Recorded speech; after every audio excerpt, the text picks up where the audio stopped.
So let us start with the first problem. We have a solar collector of efficiency 85% and area equal to 50 meters square, receives a solar intensity of 400 watt per meter square and is used for domestic water heating. For a shower, the water should be heated to 70 degrees to reduce bacteria in water. Knowing that the initial water temperature is 25 degrees and the flow rate of water passing through the collector is 0.025 kilogram per second, determine the temperature of water at the outlet of the collector in degrees. So here, what should we do? How to start in such problem? If you read this given, okay? What is the equation that you will, the main equation that you will write in order to determine the temperature of water at the outlet of the collector?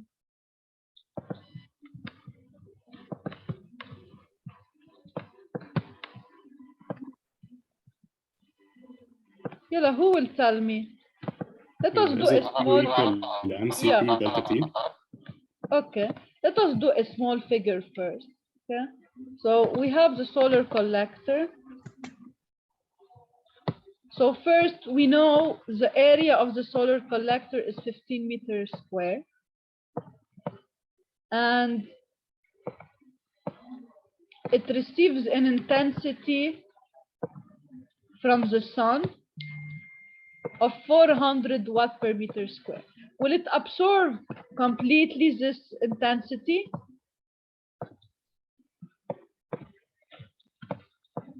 So I will use 100% of this energy? 85%. Okay, no, because I have a certain efficiency. So because of the efficiency, you know, I cannot use 100% of this energy. I will lose a part of it. So this is why they gave me the efficiency of the collector. So I will be able to benefit from 85% of this energy. So if you want energy, the useful energy, so useful energy is equal to the solar intensity, let us call it S if you want, or so this is 400 times the area times the efficiency. So it's 400 times 15 times 0.85. So I can calculate as a first step the energy that I can benefit from the solar collector. Now, this solar energy is used to heat water. And my purpose is to heat water to 70 degrees. I might be able to do it and I might not. It depends on, if you want, the inlet temperature of water. So I can, at the end, when I do my calculation, I can compare with 70 to say if I'm able to reach the desired temperature or not. Okay?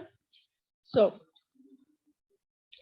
what we know about water, so now water will pass, let's say, so we have like a heat exchanger if you want. Water will pass through a heat exchanger in order to absorb the solar energy. We know that the initial temperature of water, TWN, is equal to 25 degrees. And we don't know what is T out, but we aim to have T out higher or equal to 70. If it's smaller than 70, we should do, we'll see what can be done. We should do other strategies, okay?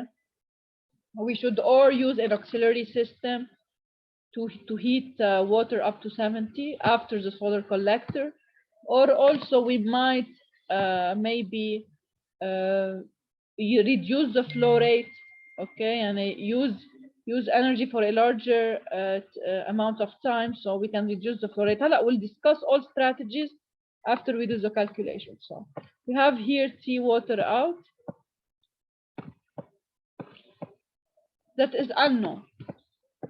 They gave us the mass flow rate. We already know that the energy absorbed by a flow, if you remember from previous chapters that we did together, that if we have a flow and we want to determine the energy absorbed by this flow, we can say that energy absorbed by water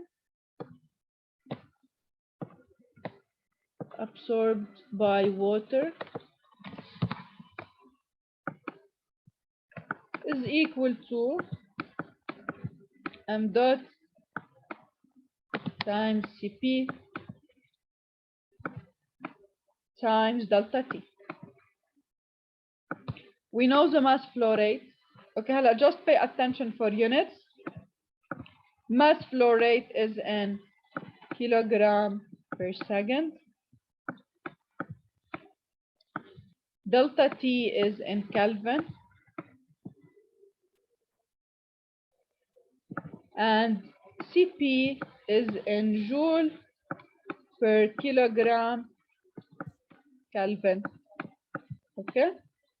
Here, for the specific heat of water, it will be given for you. So it's 4,200. بس ما بتفرق في الدلتا تي ما هيك؟ إذا نعم. بناخدها هون ما بتفرق. Yes, ما it بتفرق doesn't هون. matter. انتبهوا على شغلة. Here delta T, if you can take it in Kelvin, you can take it in degrees. if you replace T, نحن ما بنعرف T out.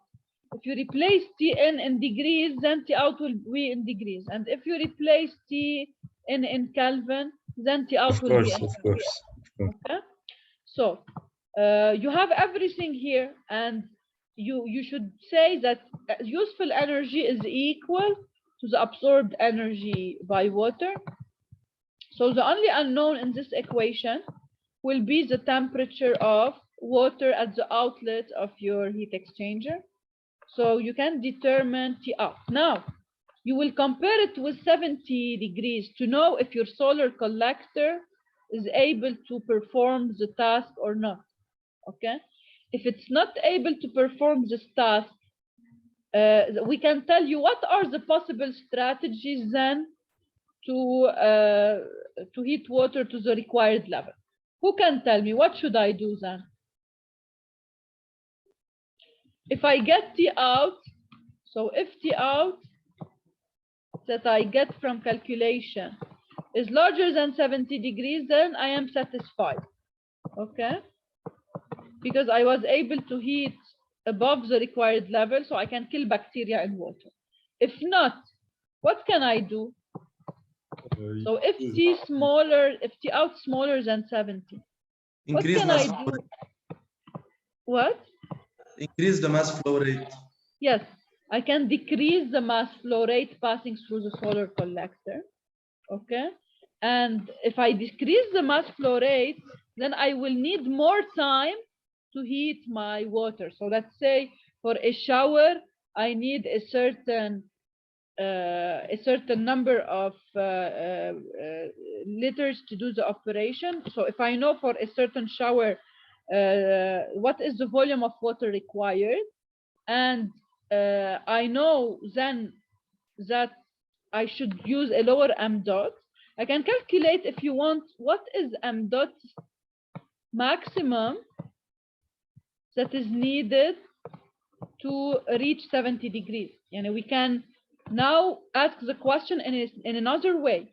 We can say, because T out is smaller than 70, then the mass flow rate is higher than required, because since m dot Cp delta T is a constant, if I increase the mass flow rate a lot through the solar collector, delta T will be lower, and I will not be able to reach the temperature desired. So knowing that I need to reach 70 degrees, I can say that what is the maximum mass flow rate that I should pass through my solar collector? And then I can say, I can write that m dot maximum that I should pass through the solar collector in order to not exceed 70 degrees is equal to the energy, if you want, absorbed here. Here, of course, the energy, and if you want to be, let us be more specific, okay? It's not an energy here, it's a rate of energy. And let us call it E dot, okay? Because what is the unit? The unit is in watt, okay? So it's dE by dt, it's derivative of energy with respect to time. So this is, if you want, the rate of energy absorbed. So I can say that the rate of energy absorbed by water is, so E dot is equal to m dot Cp delta T. So the maximum mass flow rate that I can pass through the solar collector is the energy rate over the specific heat of water times delta T desired. So if I desire to reach 70 degrees and the inlet is 25, this means that delta T desired is 70 minus 25, okay, equals to 45 degrees or 45 Kelvin, it's equivalent. So this means that if I increase more m dot, I will not be able to reach this delta T. Delta T will decrease. Okay, so here I can assess what is the maximum mass flow rate I can pass through the solar collector. And if I know, let's say, what is the volume required for a shower, okay, I can determine then, because I know that the relation between m dot and the volume or the mass. If I know, let's say per occupant I need 40 liters. Okay. Just pay attention. The unit here for m dot is, as we said, this is kilogram per second. The energy rate is in watt or joule per second. Okay. So don't forget, if you have the volume to convert to meter cube, because the mass required of water for shower will be equal to the density of water times the volume of water. And then to obtain mass of water in kilogram, I should use rho in kilogram per meter cube. And I should use the volume of water then in meter cube. Okay, so let's say we need 40 liters for a shower. We know that the density of water is 1,000. So the mass required is 1,000, which is 10 to the power 3 times 40 times, we know that 1 liter corresponds to 10 minus 3 meter cube. So we multiply by 10 minus 3. Then 10 minus 3 and 10 to the power 3 will simplify. So we need 40 kilogram of water for the shower, okay? And then knowing the mass flow rate, the maximum mass flow rate that we can pass through the solar collector, we can say that the minimum time needed, T minimum, needed to heat water to the required level is what? You know that the mass flow rate and delta T are inversely proportional. So higher the mass flow rate, lower the time needed to heat water. Delta T can be calculated as the mass of water over the mass flow rate, because we know that M is mass flow rate times delta T. Okay, so delta T minimum required to heat for a shower is the mass of water required over m dot maximum. So now we can compute what is the time needed, what is the time we should wait for before taking a shower. Okay. Of course, whenever we want to design a solar collector, we design it in a way to select the appropriate area. We say, let's say, we consider maybe that 30 minutes should be enough to heat water for a shower. So we should design based on this. Of course, We'll not do a design to heat water, to wait 3 hours to heat water. So whenever we do, we select the solar collector area that should be used. We take into consideration what is that, the time needed to heat for a shower should not be very long. Okay. Any question on this problem? Yes, please can you repeat the last thing you did? Can you please repeat? I didn't hear you well. I'm asking, please, can you repeat what you did for the volume, the last part? Look, the voice is lagging a lot. Can you type it in chat, your question? Can you type your question in the chat, please? Yes, Ralph, the CP will be given. Okay. Professor, he's asking you what you did with the volume. ما بعرف ليش ما عم بس الصوت كتير عم بيقطش. Please type the question in the chat, please. The last part I did for the volume. Okay. Yes, I will. Okay, look.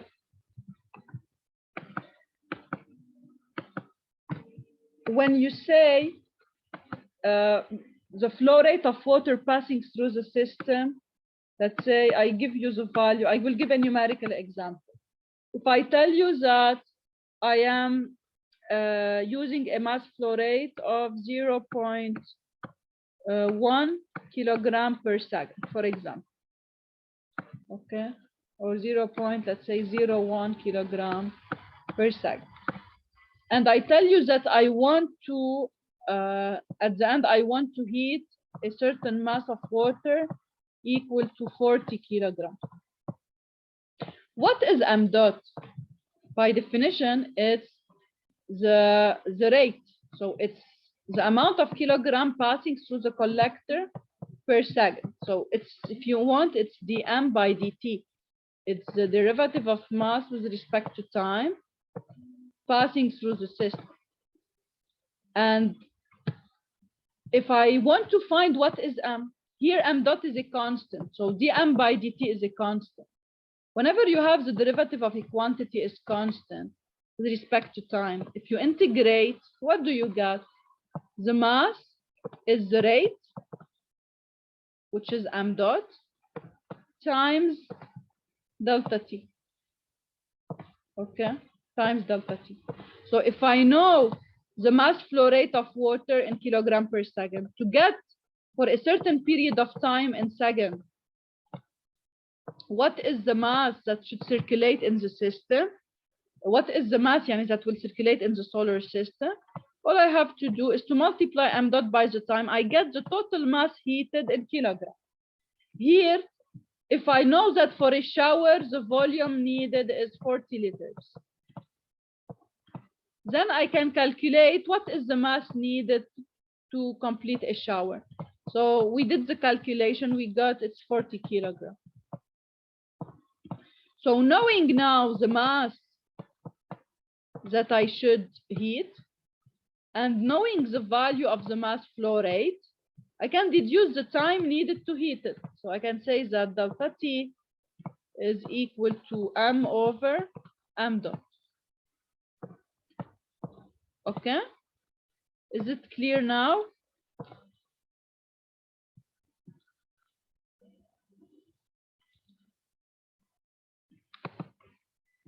Okay. Any other question on this? Yes, look for chapter. Yeah, let me go over the question 1 second. Do we need to memorize all the types of PV cells?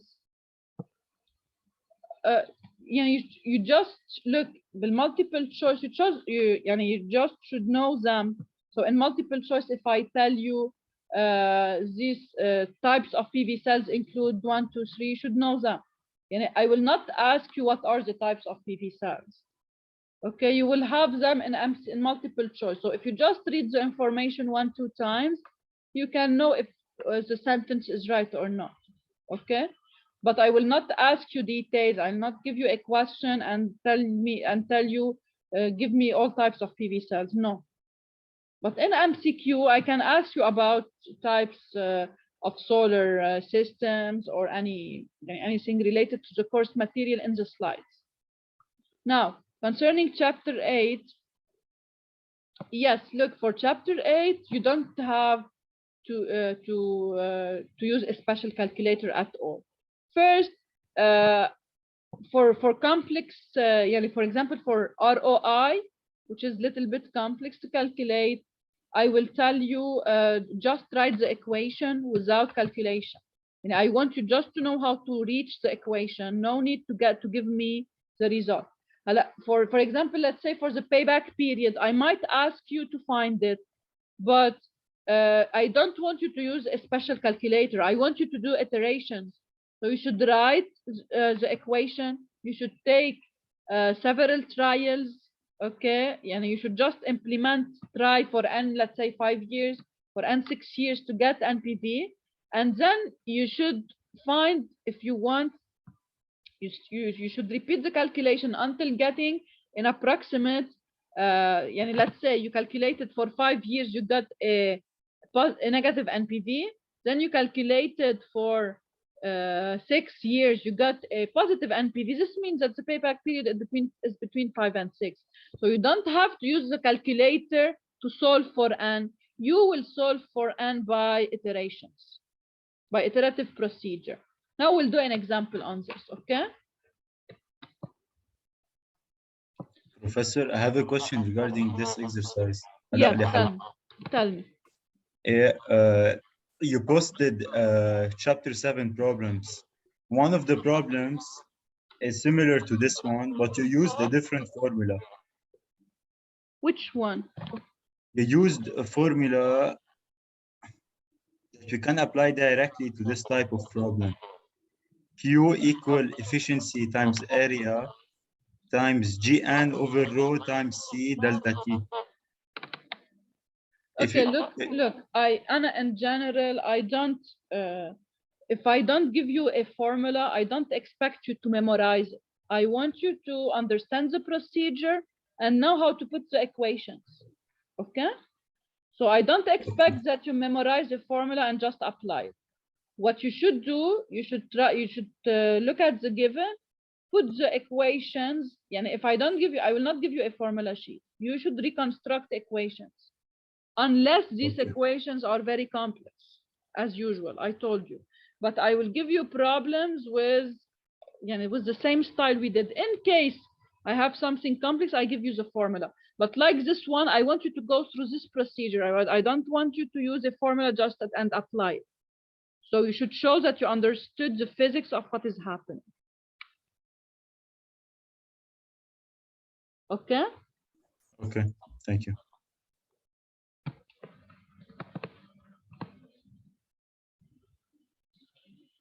These are the problems I'm solving for you here are from previous. So this is the style of questions, okay?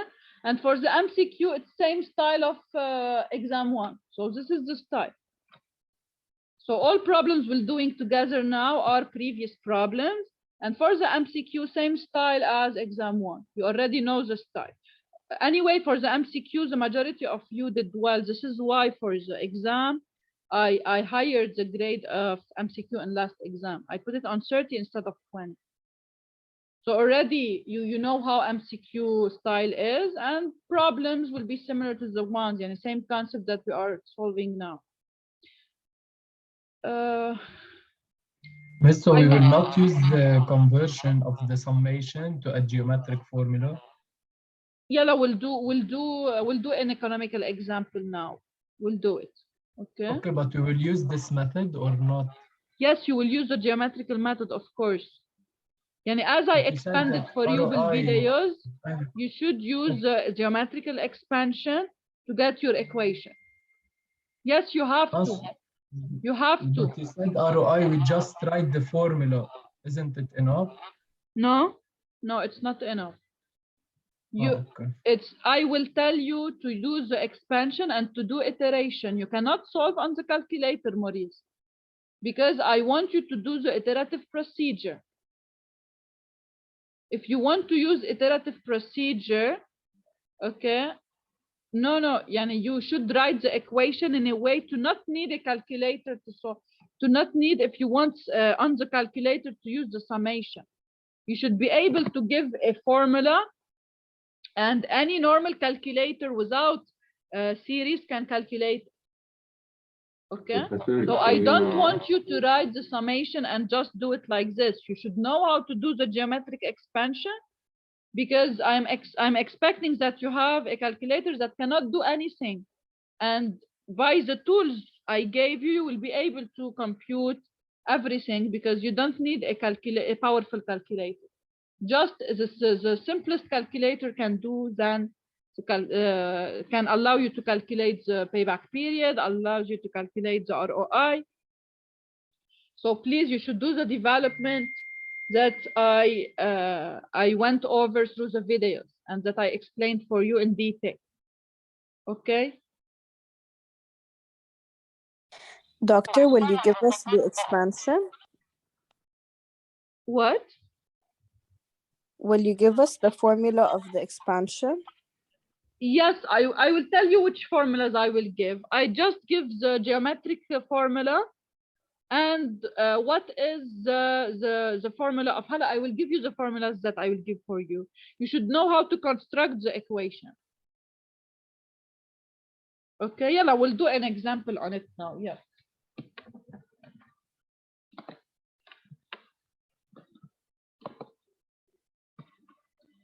Okay. So, yeah, just 1 second. I want to tell you what are the formulas that will be given. So let me open.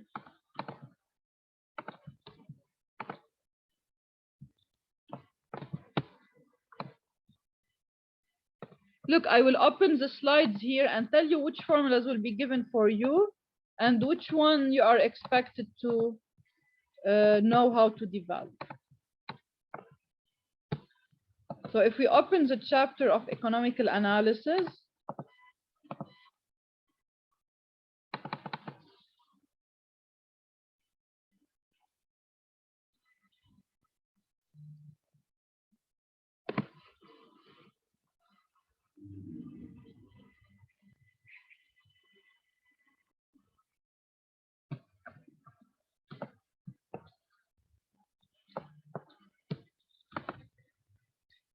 okay, look.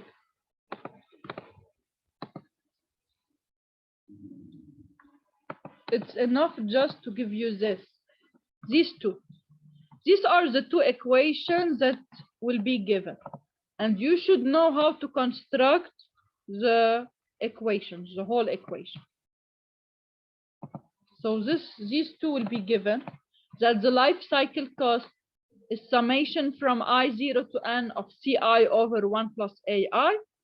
And the geometrical expansion is of this form, sum from 1 to N of 1 over 1 plus A to the power I is equal to 1 plus A to the power N minus 1 over A times 1 plus A to the power N. So this is the information that will be given for you. And you should know how to write the net present value equation, how to find the ROI, which is the rate of return on investment, how to calculate the enrichment rate, which is the CER, how you calculate the payback period. All of these concepts, okay, you should know how to find. Okay, so here, for example, we have the lifetime of a 2 kilowatt wind turbine is 30 years. The initial capital cost is 1,500 euros per kilowatt. And the yearly maintenance cost is 75 euros and operational costs are 50 euros. The salvage value of the turbine is equal to 450 euros and the turbine operates for 2,800 hours per year. The selling price of the generated electricity is given in euros per kilowatt hour. Now, they want us first to calculate for a discount rate of 3%, what is the capital enrichment rate? Okay, so first, we say to answer such a question, we should know what is the capital enrichment rate. The capital enrichment rate, if you remember, is a criterion to know if the project is profitable or not.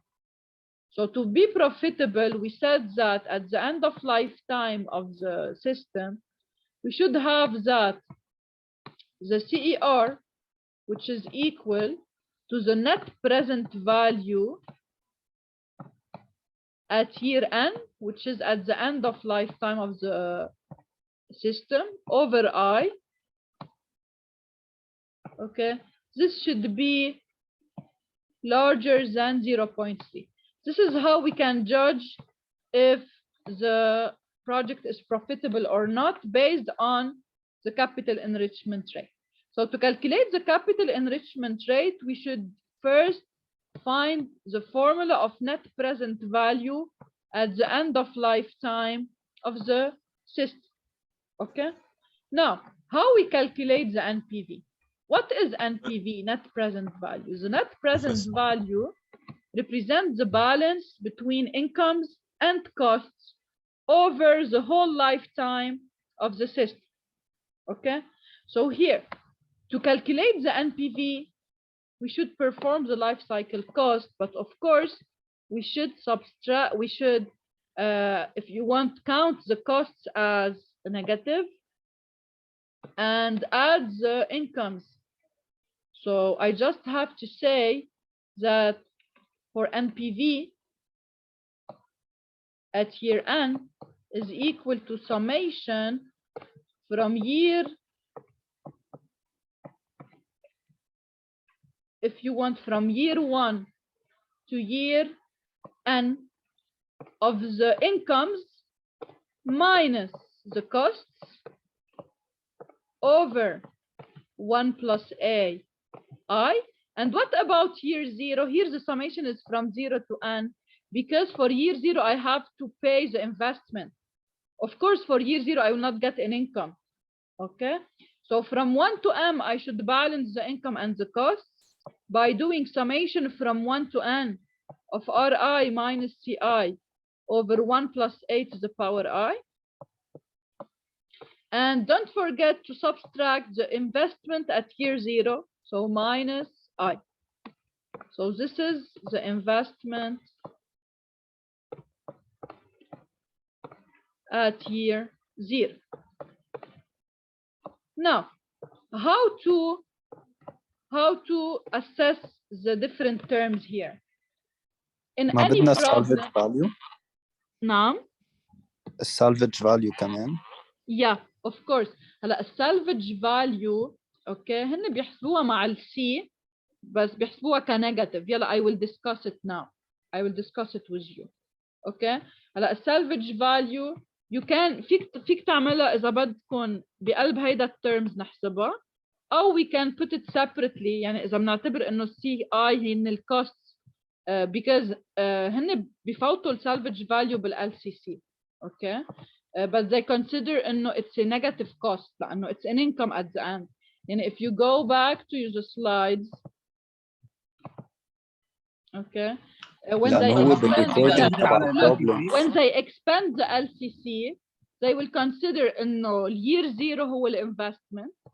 From 1 to n I will consider all possible operational and maintenance costs. For the final year بعتبر كأنه عندي negative cost لأنه it's an income because what is the salvage value at the end of lifetime of the system I will sell it. يعني I can sell it as it is. بيسموه مثل ما بيقولوا السيارة مثلا بعناها بالكسر يعني it's not useful anymore so we can decompose it into parts and take a certain sum of money. So في عالم بيعتبروها انه هي part من ال LCC okay in the calculation of LCC for year number n. Okay هلا here all you have to do is to add here minus يعني at the end of this expression. Okay you can consider أو فيكم تعتبروا انه هي lumped here in this term for year n. But I prefer انه تقسموها ما تنسوها. Okay so here as we did it's minus I for the investment اللي correspond to year 0 it's minus because we pay it. بينما for the final year and in addition to the costs اللي هن المينتنس والoperational costs that are negative and that we subtract here. We should add the salvage value, and please pay attention. The salvage value is only included with NPV at year end. So if you are performing a calculation for any year before end, you don't include the salvage value. Okay, so here it's plus CN, or we can call it salvage value. So plus salvage value over 1 plus A to the power N over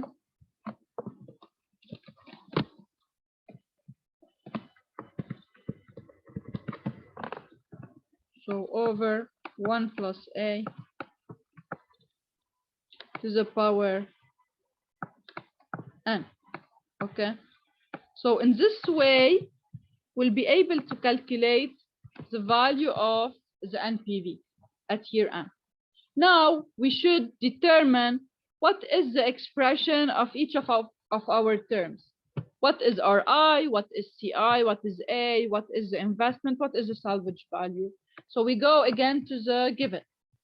The lifetime of a 2 kilowatt wind turbine is 30 years. So first, this represents, this is the number of years N. So this is N.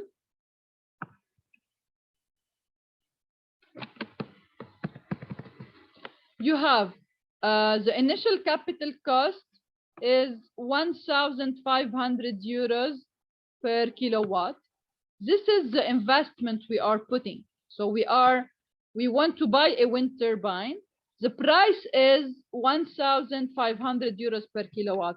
And since our wind turbine is characterized by a power of 2 kilowatt, so our investment is 1,500 times 2. So it's equal to 3,000 euros. Okay, so this is I. Now, they told us that the yearly maintenance cost is 75 euros and the operational costs are 50. So in total, CI for each year, I should pay C maintenance of 75 euros and an operational cost CO equals to 50. Sometimes if they want to complicate a little bit the problem, they don't give you a constant maintenance cost and a constant operational cost. And this is what we did in the problem I solved for you in the recorded videos. So then things will be more complex. I should divide the costs. Let's say for first year, I have this cost. For second year, the following cost. For third year, the following cost. And in the videos done, we did in detail what should you do in this case. Please, if you didn't do the example I gave you already, go over it. It's very important.